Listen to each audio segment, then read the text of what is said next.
Welcome back to QuietKat's video series on maintenance. In this video, we're going to talk about the suspension fork and the suspension adjustments.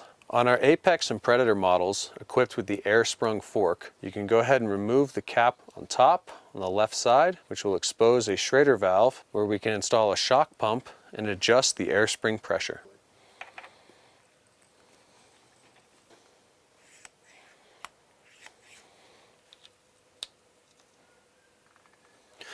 On the top of the right side of the fork, we have our compression switch and lockout switch. Basically, on this one switch, we can move, and as we rotate, we can hear and feel the switch clicking.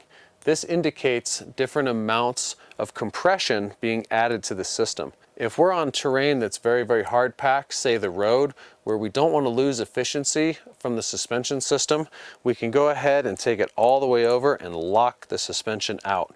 This is going to keep the air spring from compressing. We can also find happy medium along the way if we want to have some suspension and some support, but want to have it a little bit stiffer overall.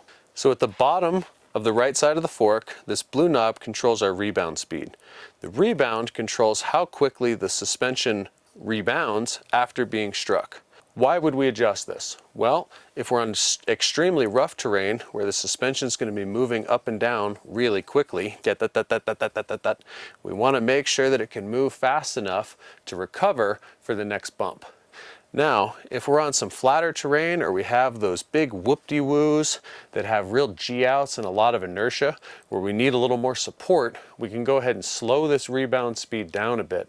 That way it's not extending back out with such force that it feels like we're getting bounced off a pogo stick.